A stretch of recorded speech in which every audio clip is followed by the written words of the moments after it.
राजकुमार भाटी जी, Samajwadi party multi, राजकुमार भाटी जी, free की राजनीति का अलग पॉइंट है। मैं आपसे पूछ रहा हूं, आप मुझे बताइए।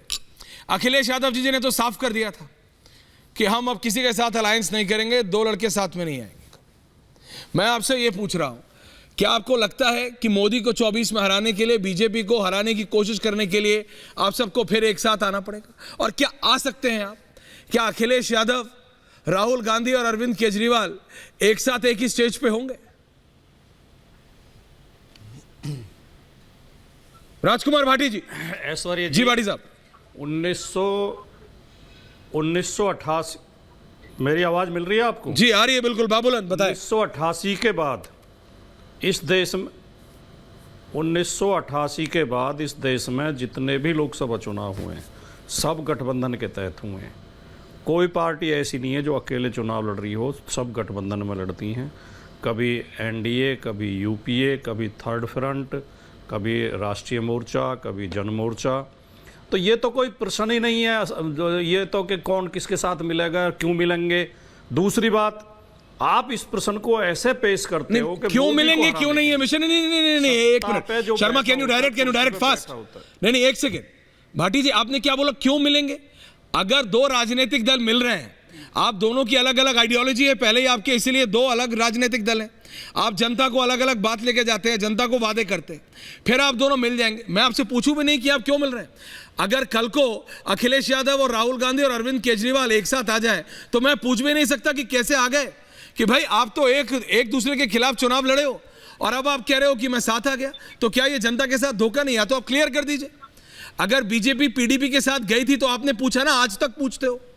किसी भी मैं डिबेट में कर लूं, आज तो है नहीं आचार्य नहीं, सबसे पहले पूछते शहजाद पीडीपी के साथ क्या किया था, पूछते हो ना आप। भाई सवाल बनता है, क्यों नहीं बनता? आप मेरे को बताइए, क्या आप अखिलेश यादव और अरविंद केजरीवाल के साथ क्या अखिलेश यादव, राहुल गांधी, अरविंद केजरीवाल एक ही प्लेटफॉर्म पे होंगे? भाटी जी जवाब दे रहे हैं। हमारे साथ एक तो हमारे साथ अन्याय ये होता है कि हमारी बात कम सुनी जाती है, हमें एंकर का भाषण ज्यादा। कभी ऐसा नहीं होता है आपको भाटी जी। इस तरह एंकर भारतीय जनता पार्टी के प्रवक्ताओं को नॉन स्टॉप बोलिए आप। हाँ जिस तरह बीजेपी के लोगों को आप सुनते हो शांति से बैठ के, थोड़ी देर हमें उनसे आधा समय दिया करो, लेकिन हमें बराबर का। आपने कहा पूछ क्यों नहीं सकते? आप पूछते नहीं है, आप पूछते नहीं है, आप बताते हैं। पूछने पे कोई किसी को ऐतराज नहीं होना चाहिए, किसी को बुरा नहीं मानना चाहिए, लेकिन आप पूछते नहीं है, आप बताते हैं कि देखो विपक्ष सत्ता का लालची है, देखो विपक्ष मोदी को हराना चाहता है, मोदी को हटाना चाहता है, मोदी को, बीजेपी को हटाना चाहता है।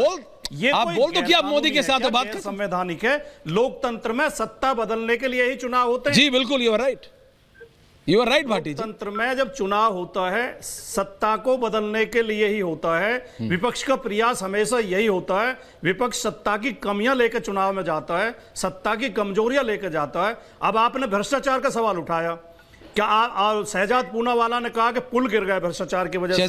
तो मोरबी का पुल क्या मंत्रों से गिरा था? वो भ्रष्टाचार की वजह से नहीं गिरा था।